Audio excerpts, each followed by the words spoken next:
Narender sir ఇక్కడ sir ఉద్యమ సమయంలో సార్ ఇక్కడ సార్ సార్ నేను సార్ ఇది ఫోన్ ట్యాపింగ్ కేసులో రాధాకిషన్ రావు మీ ఆదేశాలనే మేము పాటించినాము, మా సొంత నిర్ణయాలు ఏం తీసుకోలేదని సిఆర్పిసి 141 సెక్షన్ స్టేట్మెంట్ ఇచ్చారు సార్. వాడోడా Radhakishan Rao? Who is he?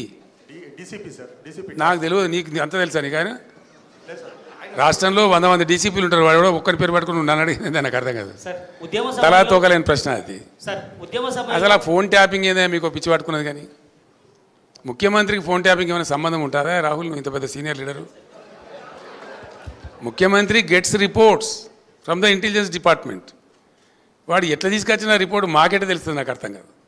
వాడు ట్యాపింగ్ చేసిండా, టూపింగ్ చేసిండా, డబ్బులు ఇచ్చిండా, ఇంకేదైనా రహస్య వ్యవస్థ పెట్టుకున్నా మాకు ఎందుకు తెలుస్తుంది? నాకు అదో ఇష్యూ అవా ఇంత సిల్లి. ఆ గవర్నమెంట్ ఎంత సిల్లి ఉన్నదో మీరు కూడా అట్లా తయారైపోయిన పూర్తిగా. What is that non sense? నాకు అర్థం కదా. ఫోన్ ట్యాపింగ్ అదో పెద్ద ఫినాయిల్ పెట్టి నోలు కట్టుకునే పరిస్థితి తెస్తూ ఉన్నారు. ఎవడో కొందరు బాగాగాలు పని లేక ఫోన్ ట్యాపింగ్ తోకట ఏం ట్యాపింగ్ అయినా నాకు అర్థం కాదు. ఇలా ఈ ముఖ్యమంత్రి తరఫున ఇంటెలిజెన్స్ ట్యాపింగ్ చేస్తలేదా అండి? Do you say that? ప్రతి ప్రభుత్వానికి ప్రపంచంలో గూఢచార వ్యవస్థ లేని ప్రపంచమే ఉండదు, ప్రభుత్వమే ఉండదు. వాళ్ళు సమాచార సేకరణ చేసి ప్రభుత్వానికి ఇస్తారు. సాయంత్రానికో పొద్దున్న early morning, every morning intelligence comes and brief the chief minister about the law and order situation. చాలా ఉంటుంది మన దగ్గర. హైదరాబాద్లో పేలుళ్ళు జరిగినాయి, అట్లాంటిది ఏదైనా ఉంటుంది, ఇంకేదైనా ప్రమాదాలు ఉంటాయి, కొన్నిసార్లు కొన్ని విచిత్రమైన దొంగల ముఠాలు వస్తాయి. అట్లాంటివన్నీ కూడా సమాచారం సేకరించి ఇస్తూ ఉంటారు. ఏం చేయాలో చెప్తారు. దాన్ని బట్టి గవర్నమెంట్ ఏంటంటే వివిధ శాఖల అధికారులకు అప్రమత్తం చెప్పి కల్తీ విత్తనాలు ఉంటుంది, దాని మీద కూడా ఇస్తారు. వాళ్ళు ట్యాపింగ్ చేస్తాడా, టూపింగ్ చేస్తాడా మాకేం తెలుస్తుందా? నాకు అర్థం కాదు.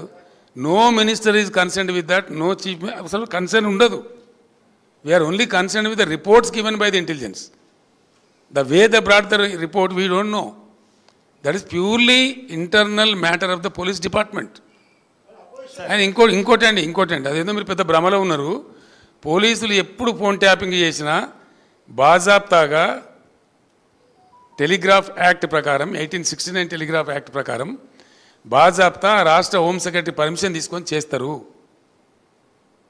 పర్మిషన్ లేకుండా చెయ్యరు. ఇది ఇంగితమైన ప్రతి ఒక్కరికి తెలుసు. తర్వాత తీసుకున్న దాన్ని డిమాలిజ్ చేయొచ్చని కూడా ఉంది ఆ చట్టంలో.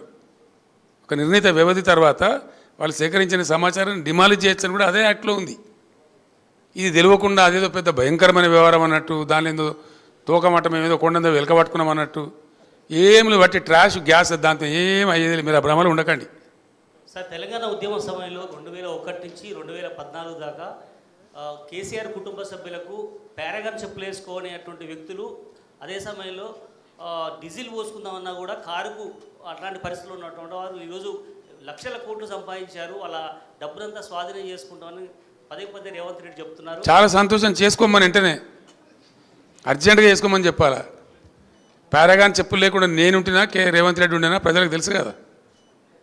పారాగాన్ చెప్పులు లేకుండా ఎవరు అనేది అందరికీ తెలుసు కదా దేశంలో.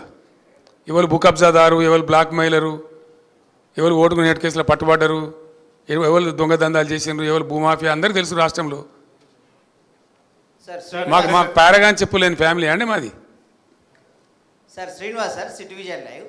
గతంలో రైతులకు ఉచిత ఎరువులని ఒక హామీ ఇచ్చారు. మీరు చాలా సంతోషపడ్డారు, ఆశపడ్డారు రైతులు. అయితే ఆ నినాదం మళ్ళీ ఈ మధ్య